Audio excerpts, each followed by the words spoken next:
Ladies and gentlemen, welcome back to another episode of the What Are We Doing podcast. My name's Levi McCurdy, and this is episode 167, dude, and we're back. Listen, I've been sick, and we got a new backdrop. Look at the new set. Do you love it? Are we getting invaded? Is it not the most beautiful thing on the planet? So when people come for us and say that, oh, we got the same, find this on Amazon, dude. Okay, I had to get a photographer. I had to get alien actors. I had to find a city who would let us do it. Shout out to the mayor of Chicago. Okay, so we brought in these fake alien spaceships. We got a few photographers. We had to fly them all out to Chicago, pay for their hotels, pay for their services, and to get this shot. And then, by the way, we've got to then get it printed on a high quality backdrop material, not some Amazon.com bullshit. You know what I mean? That basically will, we're better than that now. We're on episode 167. We've got high quality now. We're our own podcast. You know what I mean? And we have been for 167 episodes, and we're back like we've never even been back. And it's been rough. It's been a rough couple of weeks. I mean, we've got so many topics to cover, so many that we've cut out, so many I've followed up with, so many bits that I've written that just don't make any sense now. I mean, it's bad enough that Ellen DeGeneres has fled the country. I mean, if that doesn't tell you what's going on in the state of America, what are we doing? I don't know what will. I mean, Ellen DeGeneres is out. She heard that Donald Trump was once again going to be the president of the United States. She dyed her hair black, and she bounced off and moved with Portia off to England on some estate that they can afford that they probably had for years because she hates America. What are we doing? Like, people understand why, but people don't understand the real reason. It's just because we don't really F with Ellen anymore. Ellen used to be the joy. Ellen used to be the joy that Kamala talked about having them steal away. And when we canceled Ellen, they essentially stole my joy. Thanks a lot, Kamala Harris. What are we doing? So when I'm telling you, like, we grew up, my sister and I, every day, every Monday through Friday for probably 2 to 3 years straight, through middle into high school, we would come home at 3 p.m. We would do our damnedest to get home before 3 o'clock because that's when the Ellen DeGeneres show came on. What are we doing? It came on. We start dancing. Ellen's dancing. What guests does she have on today? Who's there? What is she giving away? Oh, when Ellen would give shit away. I mean, we would sit there and drool. We would watch as Ellen did 12 days of giveaways every year. We would be starting that now if it was still a thing. I mean, it was such a joyous time to come home and see all these $500 gift cards she would give away, and PlayStations and trips and bags and Roku TVs to everybody in the audience. She was our Oprah. Our parents grew up hoping that they would find a key under their seat from one of Oprah's giveaways. We grew up with Ellen. We were taught that Ellen, she was the nicest person on the planet. She was caring. She was kind. She would end the show every single time saying, be nice to one another. What are we doing? And then to find out that she's got 2 interns chained to her desk 24/7. She's got her own refrigerator, like she's got her own cafeteria that she can only go to. No one else is allowed to get food or beverage from this entire 100. Like, they had to spend $150,000. They built Ellen her own private cafeteria so she could eat in peace while she's there on set at the show.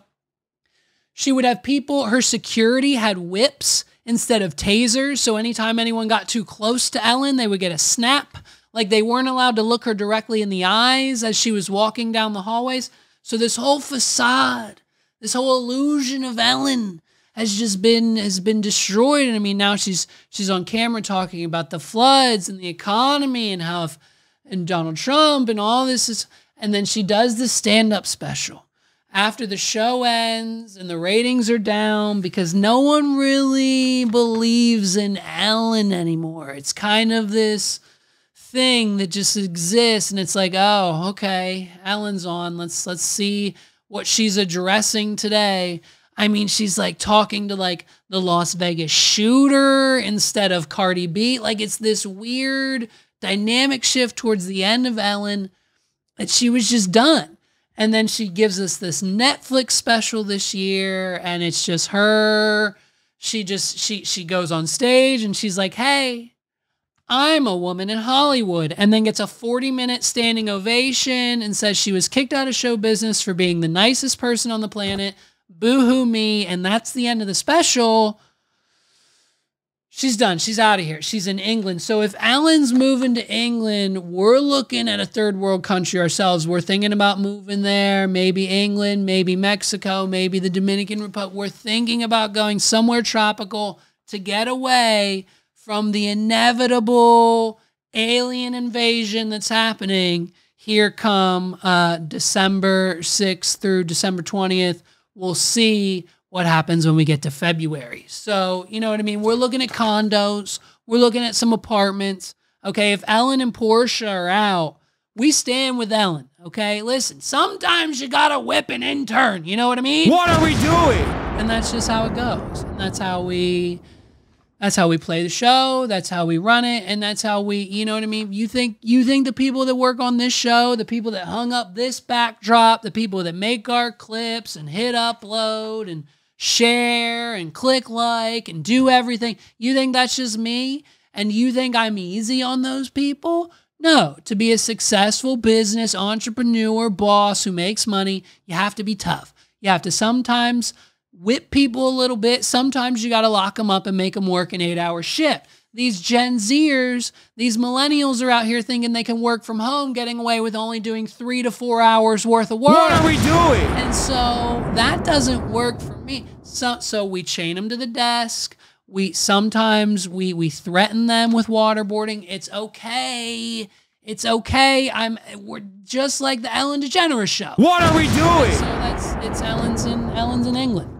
Ellen's in England. I hope that's the title of her next special. I hope Ellen has enough of an audience over in England now to start doing casual stand-up again in 5 more years. She'll drop another special called Ellen in England, and it'll be the biggest thing. It'll be the biggest thing that she's ever done, and we'll love her again, and it'll be the renaissance of Ellen. I'm counting down the days. She's going to come back. Mark my words. On this podcast, we'll be the first to announce it. Ellen will be back just like we're back. It's episode 167, babes, and we're back. Okay? So mark my words. Ellen's on her way. She's on her way. She's coming. She's coming soon. You know what I mean? Ladies and gentlemen, how am I supposed to do a full-blown 4-minute long pre-planned choreographed dance to Larger Than Life to Backstreet Boys to get excited for this comeback Thanksgiving afterwards day episode? I haven't been here in 2 weeks. I'm sick. Los and I were moving to Canada the week before. It was fine. Listen, after the election, Carlos, 280 Plus, and I, we decided, let's get out of the United States for a little bit. Ellen's out of here, dude. We should get out of here. Let's go to Canada. So we went to Canada. We scoped it out. Turns out all they have up there is a giant waterfall. So what are we doing? We came right back. It was cold. We didn't really like it. The boys weren't impressed. And it was just, it was Canada. There were 13 things to do. So we came back, and we're back now like we've never been back. And you can't start the hour-long podcast with a choreographed Backstreet Boys dance in the chair, let alone, hey, once we get on stage with that whole routine, it's game over for One Direction and Harry Styles. What are we doing? You know what I mean? R.I.P. Liam, I believe his name, with the one who, So you can't start the podcast with that type of energy when you've got comments like this on the YouTube channel. We've got to address it. We've got to talk about it because I'm a little confused. The comment reads on one of my most recently popular clips on the channel, bringing down and talking about Chrissy Carlson Romano's Podco collapse and the Ned's declassified nostalgia mess they have themselves in today. What are we doing? And so someone commented and said the following. Here we go. Let's break it down. I really wanted to get through this because I love a CCR hate watch just like us. But your character is too disingenuous and forced. You might, let's see, it says, yeah, could be interesting. So I guess he meant to say you could be interesting if you stopped trying to mimic Red Bar. Now, I don't know. This is the point where I got confused. I didn't know that, it's Tony, right? Tony Hinchcliffe's co-host. I didn't know that Red Bar had his own podcast. I thought he was just the co-host of Kill Tony. I thought he just did that. I didn't know I think he made guest appearances on other podcasts. He was like friends with Joe Rogan for a while. I didn't think Red Bar had his own podcast. So I was confused there. I got to write back and ask this guy some questions. Okay. But I don't think that this is me. Hey, we've been doing it for 165. It's me now. Hey, it's just me.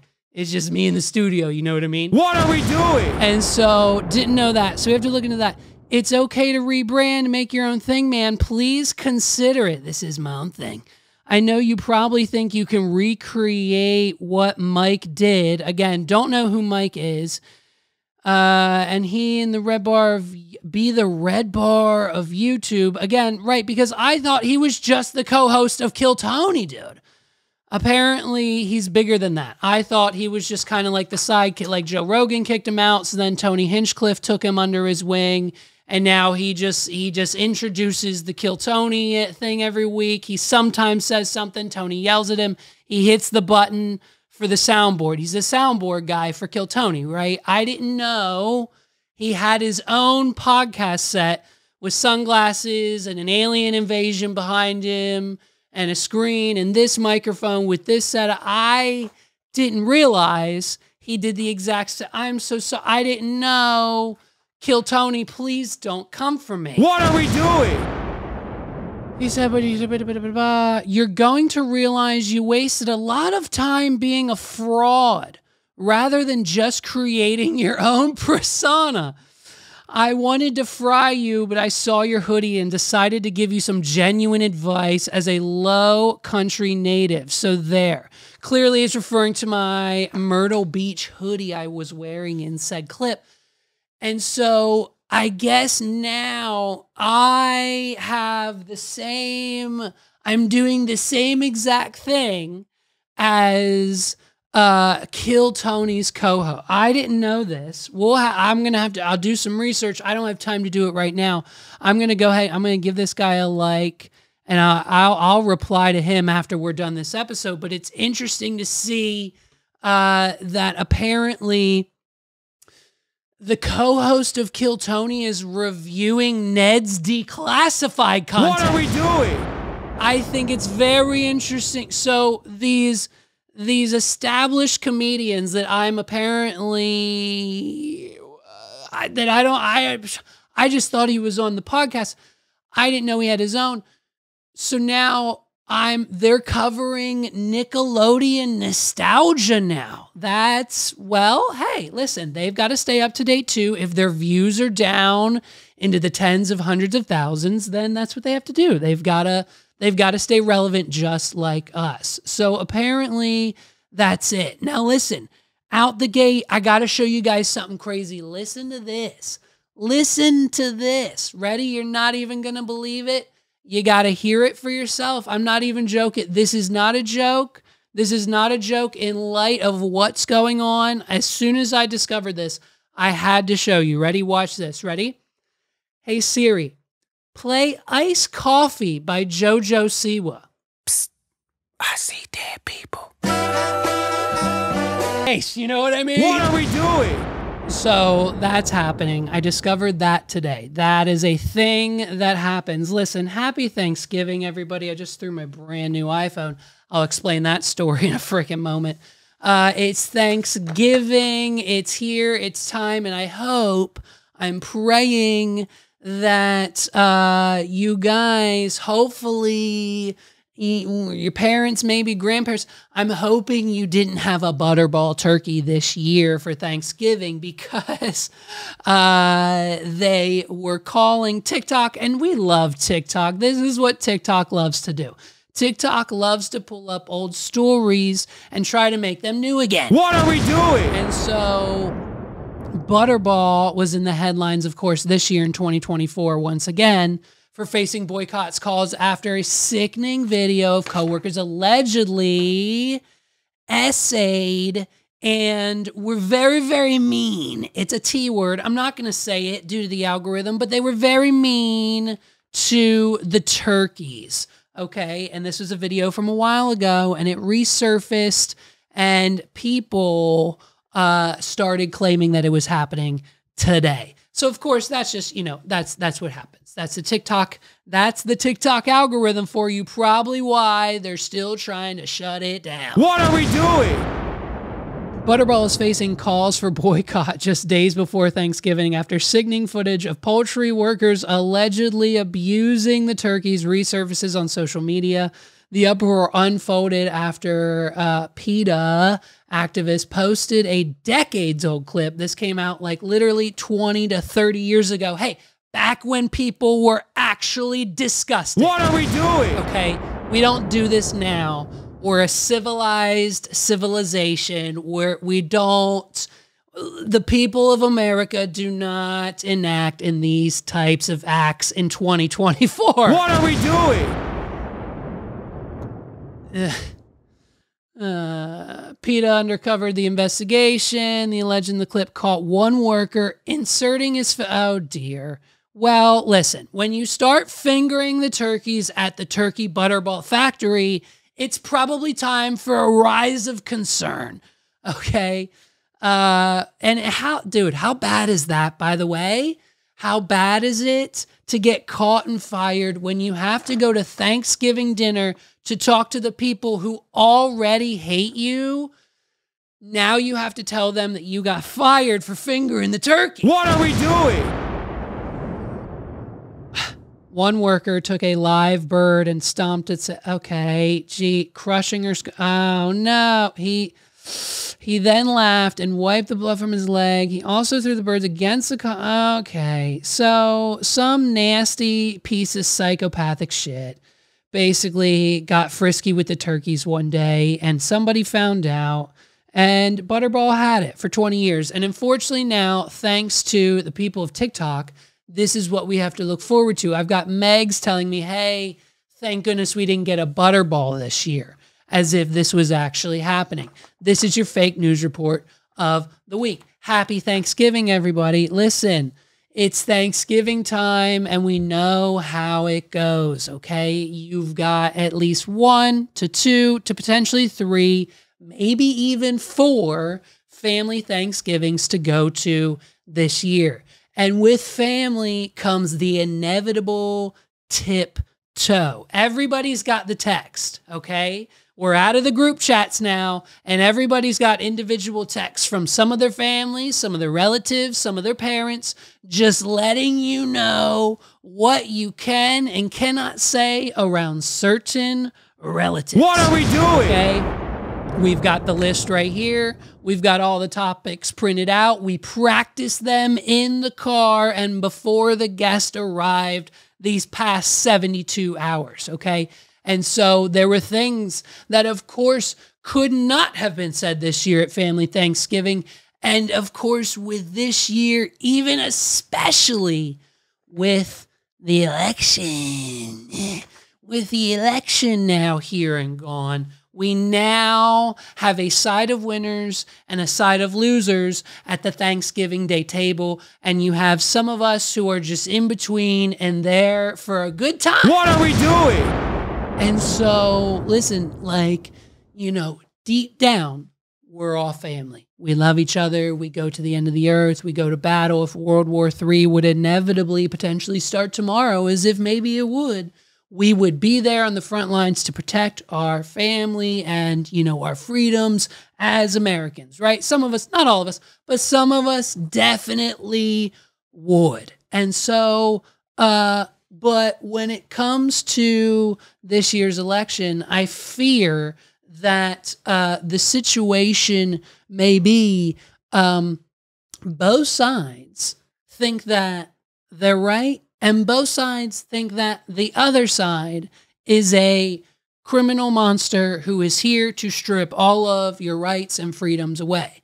And I have examples and proof. I'm not even telling you when you sit down at the Thanksgiving Day table and you see the other sides of the table, it's so blatantly obvious who voted for who and who's ready to move on and who's sad from the election results. It's very blatantly clear that sometimes, listen, grandma came in the house, and this is, if I can't even make this up. Grandma came in the house, and within the first 5 minutes, the words out of grandma's mouth, word for word, say, "Thank God we're all still able to breathe and talk to one another due to the results of the election." What are we doing? These are the words out of grandma's mouth, because in her mind, somewhere along the way, someone convinced her, some news network, some person, some blog, some article, somewhere along the way, grandma was convinced that Kamala Harris, if elected into the White House, was going to take away her freedom of speech, going to immediately, due to her age, put her in a concentration camp and force her into labor to do things and work for the government for pennies an hour, and essentially work her to death under the dictatorship of President Kamala Harris. What are we doing? And so what we discovered this Thanksgiving is that both sides believe that no matter who won, they would inevitably end up controlling the United States of America and turning it into a dictatorship where all of our freedoms, all of our rights, all of our abilities to live are stripped away and completely under the rule of the United States government. And that is what grandma is in relief. What are we doing? Grandma is in relief that Donald Trump will be president again. And that's where we're at this Thanksgiving. And you know, it's not the only thing.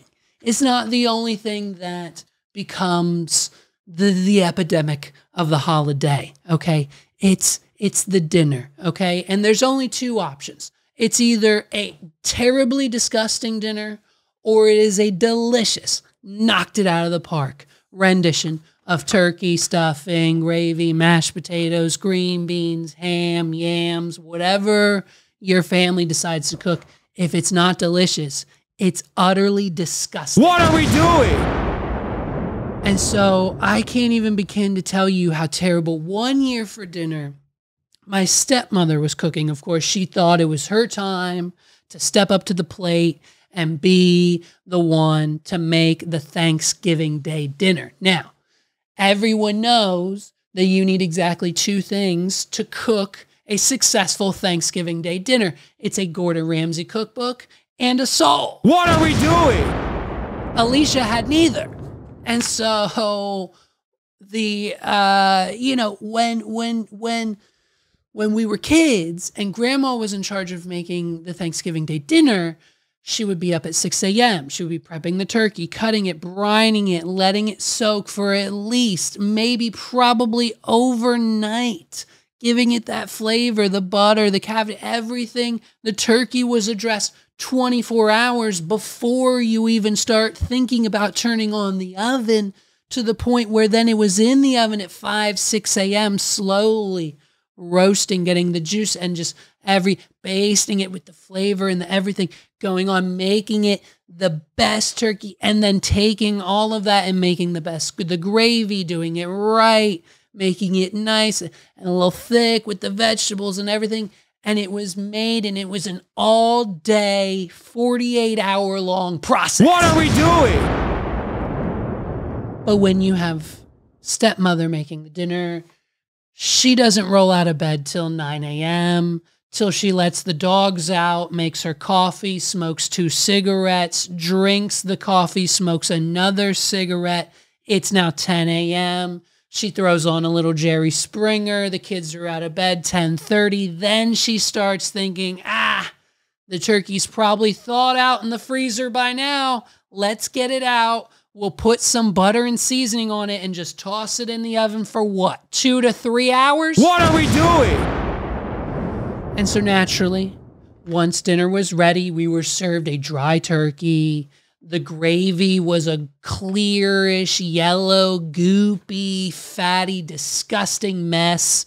The sweet potatoes just had like sugar-filled pineapple juice and brown sugar in it. It was just a pile of sugar on the plate. There were Brussels sprouts that were disgusting. I mean, you cannot cook a Thanksgiving dinner without a soul. What are we doing? And that's the bottom line. You have to actually care and be compassionate about the people you're cooking for, aka me and the rest of your family. And when you don't actually give a shit, it's like when she serves you the food, it's like kind of immediately like you gotta go. And like I left. I haven't spoken to my father in 15 fucking years. What are we doing? And so, it's fine. It's fine, but listen, we figured it out. On my journey to become a better person than the man before me, I figured it out, okay? Say it with me, folks. It's 3 words. Honey baked ham. Honey baked ham. If you do not get your turkey or your ham for either Thanksgiving, Easter, Christmas, and or all 3, or at just any point throughout the year, what are you doing? What are we doing? Because listen, the ham and turkey from the grocery stores, the ham and turkey from wherever you think you're getting it with the 400 bonus points from the local person, I'm telling you, stop it. However much money or $0 monies at all, save money throughout the year and get yourself, say with me, 3 words, honey baked ham. It's pre-cooked. We just got to warm it up in the oven. 5-10 minutes is all it takes. It's got a delicious honey crustacean, crispity deliciousness crust on the outside of both the ham and the turkey. You don't even need to get the full thing if it's just 2 or 4 of you. Guess what? Last night, it was 6 of us, and we didn't get a whole thing. We just got a few packs by the slice, and we've still got a bunch in the fridge ready to go for the leftover turkey sandwiches on a Martin's potato roll with Martin's barbecue waffle chips is the only way to go. What are we doing? There's no better leftover sandwich. Don't give me the whole stuffing, cranberry sauce, the whole Thanksgiving dinner sandwich bullshit. That's some new age bullshit sandwich. The OG classic Pennsylvania Dutch Central PA style classic is a few slices of turkey on a Martin's potato hamburger bun, maybe some salt and pepper. You might put some mayonnaise, some lettuce, whatever. Maybe don't go wild. 3 to 4 condiments, if anything. Some of us just do bun and meat. What are we doing? And then you get some barbecue waffle chips and you break it down, and that's the only sandwich you make with the leftover turkey. And with honey baked ham turkey, it's even more delicious. And so that's what you need. Listen, this whole Thanksgiving meal stuffing with the cranberry sauce, gravy, turkey sandwich thing that you can get places, disgusting. Knock it off. Shut up. You're stupid. It's dumb. Don't do it. I hate it. Honey baked ham for every occasion. It's by the slice. It's cheap. It costs us $30. It costs $30. Yeah, so what? It wasn't free from Giant or the other grocery store you shop at, but for $30, we got better quality meat than whatever dry turkey that your stepmother or your real mother or yourself cooked up because you thought you could do it right and you didn't. And you didn't read the instructions, and that's why you ruined Thanksgiving. What are we doing? But listen, it's Black Friday now, and it's Black Friday. And so I came up with the ultimate Black Friday deal. Listen to this whole conniption I got myself in. I'm on the hype train, okay? I'm on the hype train for the new Apple M4 Mac Mini. I've seen it. I've watched all the videos. It's probably the best value in personal computing. If you don't have a computer, even if you do, just get it to have it for extra. It's only right now retailing at $599. It's like $600. You get it, you plug it in. It's a beast of a machine. A PC can't do it. What are we doing? You androids, you know what I mean? So I'm on board. I want an M4 Mac Mini. I don't want any upgrades. I want to use the base model. That's the best deal. If you get any of the upgrades, it's not a good deal anymore because that's how Apple's pricing works. And so we wanted the M4 Mac Mini, but I wanted it as cheaply as possible. And so Best Buy kicked off this whole thing when a few weeks ago, they had an early Black Friday deal. Here's this kicker this year. It's too late now, but next year you'll know the best deals, the best Black Friday deals are happening 3 weeks before Black Friday. What are we doing? I had this whole thing figured out and wrapped up 3 weeks before today, like 3 weeks ago. And so the best deals were 3 weeks ago, and guess what? You can't get them now. So 3 weeks ago, Best Buy had the Mac Mini, the brand new one, base model for the $599, $600. But if you were a Best Buy Plus member, you got $50 off for $550. What are we doing? So I said, hey, a Best Buy Plus membership is only $50. So you spend the extra $50, you get the Best Buy membership, but you can use it for other things in the future for the year to come. So it kind of makes sense as an investment. And in my mind, you get the Mac Mini for $550. Now, the other thing a lot of people don't know about Best Buy is they take a lot more things on trade-in than the average store or like Apple themselves. For example, if you have a pair of first generation, shitty battery, not any good because you got the Pro models now, AirPods laying around, first gen AirPods will fetch you $15 on a Best Buy gift card.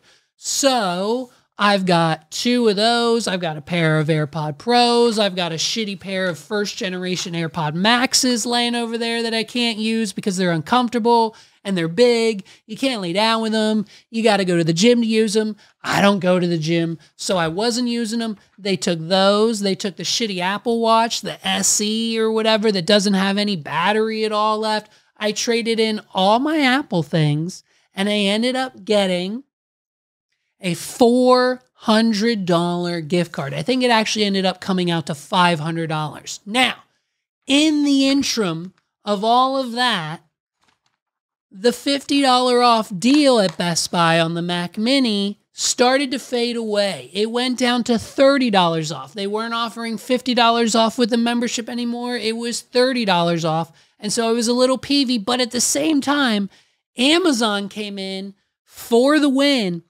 And for a very limited time, they were offering the M4 Mac Mini brand new base model for $599 with a $99 off coupon. What are we doing? So I got my Mac Mini off of Amazon for $500 plus the $400 gift card from Best Buy, which I'm going to then use to buy my brand new iPhones because I don't want them on contract. I don't want to pay monthly for them. I want to pay as little money as possible for my phones throughout the year. So I buy them new.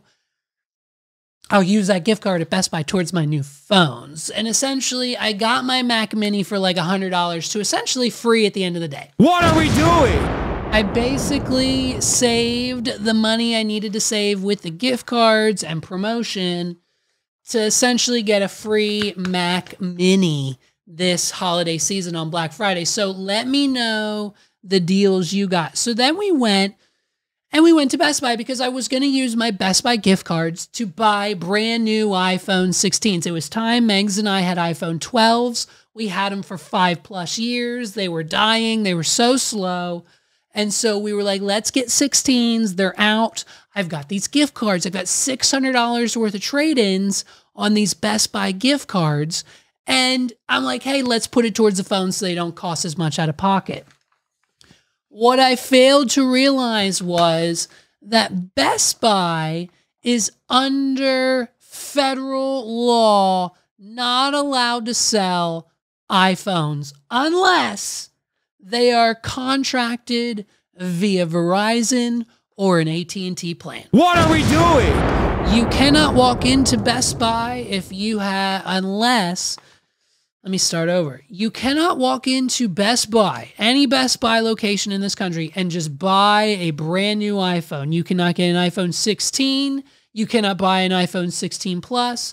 You cannot buy an iPhone 16 Pro. You cannot buy an iPhone 16 Pro Max at Best Buy right now. They sell them, but they will not sell them to you. What are we doing? You can go into Best Buy and you can buy a TV. You can buy all the vacuums. You can buy all the refrigerators that they sell. You can buy all the chocolate bars, the DVDs, everything that Best Buy has on the shelf. You can buy, except for a brand new iPhone 16 Plus, 16 Pro, or 16 Pro Max. What are we doing?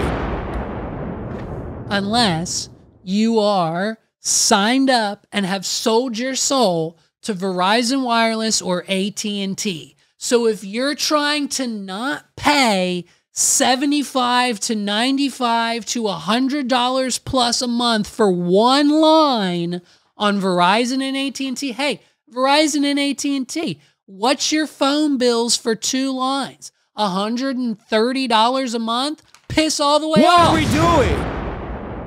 We're on Visible, baby. Megs and I both have 2 lines on Visible each, and we're paying like $40 a month total for each of us. It's $80 for 4 fucking lines on Visible, and it all comes with everything you need. What are we doing? And so because of that fact, because I'm a smart human being and don't want to be subjected to the $80 a month line plans that everyone else is paying for on Verizon and AT&T, when I can get the same shit on Visible Plus for $35 a month right now on promo, get 2 years of $35 a month. And after that, it goes up $10 more to $45, which is still half the damn price of your Verizon plan. What are we doing? Oh, and by the way, your Apple Watch is free on Visible, and you get $10 off your Verizon Fios home internet bill if you can get it. So take advantage, leave. And so because of this federal law that Apple has with the United States government, Best Buy cannot sell me a brand new iPhone. So I had to wait the entire weekend until I could get to the Apple store because the nearest Apple store for me is an hour away. What are we doing? So I had to wait till Monday. And then I had to go to the Apple store and they had to sell me the brand new iPhone because I don't want to be locked into a carrier and the bullshit pricing that comes along with it. I've done the math 100 times. Buying the $1,000 iPhone and having a $35 a month plan that gives me the same shit that all you people get on T-Mobile and AT&T and Boost Plus or whatever else stupid $80, $65, $75 a month plan is, I get the same shit. And so it's if you haven't hopped onto that train, do not go to Best Buy thinking you can buy a brand new iPhone. It's the biggest, it's honestly one of the biggest scams I think I've ever heard. What are we doing? And so that's my Black Friday deal. So, and unfortunately my Mac Mini, I don't even know when it's going to ship. It's supposed to be here next week. It's taking forever to get here because I don't think they anticipated the amount of people who would buy one for $100 off at $500, aka me. So it's Black Friday, babes. Let me know the deals. I mean, you can get like a 75-inch TV for like $300 at like Sam's Club right now. I don't know. If you're getting anything crazy this year, let me know. Here's what I need help figuring out, okay? So I need your help. There's 2 songs. I need you to listen to both of these songs, and I need help figuring out which song is better and which song you would add to your playlist, okay? So here's the first one. This song is Get Low. It's a cover of Lil Jon's Get Low by Mark Zuckerberg and T-Pain, and they call themselves Z-Pain. Listen to this. This is real. Listen to this song. One more time. Get low, get low, get low, get low. Now listen. Get low, get low, get low. Does T-Pain kill it? Yes, every single time. What are we doing? So he gets brownie points for that. But what we need to understand and what I need you to listen to is Mark's part. That's what you're judging. Because listen, the second song has the backing of Justin Bieber. So what I need you to do is take T-Pain out of the equation, and we are strictly judging Mark Z here. Listen to this. Oh, skeet, skeet, motherfucker. Oh, skeet, skeet, goddamn. Shorty crunk, so fresh, so... Hearing Mark Zuckerberg sing "Oh Skeet Skeet," it made me kind of throw up in my mouth. I don't know if you saw it. Did we get that on camera? I don't know if you saw that or not, but I kind of threw up in my mouth just a little bit. What are we doing? So clean, can't you fuck? That question's been harassing me in the mind. This girl is so fine. I done come to this club about 11 times. Can I play with your panty line? Okay, so that's the first one. That's Get Low by Mark Zuckerberg. Now listen to this. In the winter snow, but I'ma be under the mistletoe with you, shorty, with you. No one but you, shorty, with you. It's only you under the mistletoe. Everyone's gathering around the fire, chestnuts roasting like a hot July. I should be chilling with my folks, I know. Hey, whose song's better? What are we doing?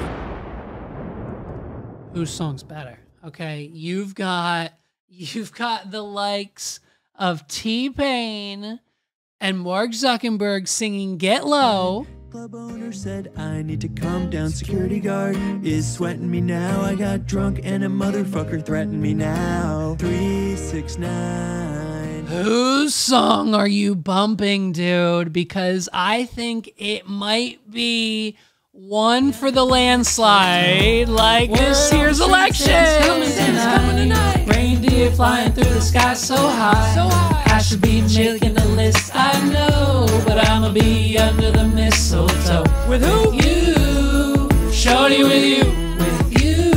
Ladies and gentlemen, we have new holiday music coming soon. I'm working on a brand new holiday song right now. I'm so sorry I missed the last 2 weeks of the podcast. I've been sick. It's been the holidays. Happy Thanksgiving. Happy holidays. I can't wait to get through December with you guys. We might be doing Clipmas again this year.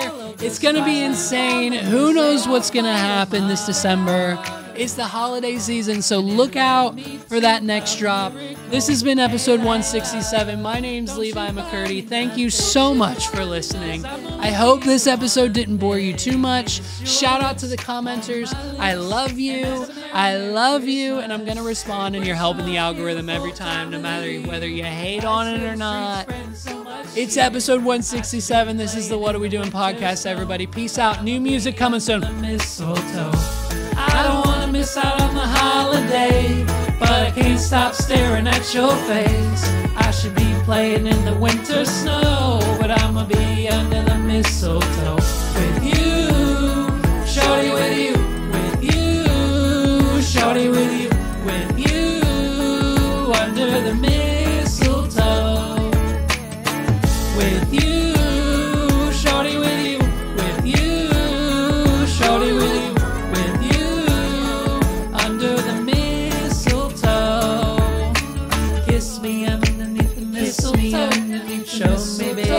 I snapped at this point, yo. Oh, do you love me, baby?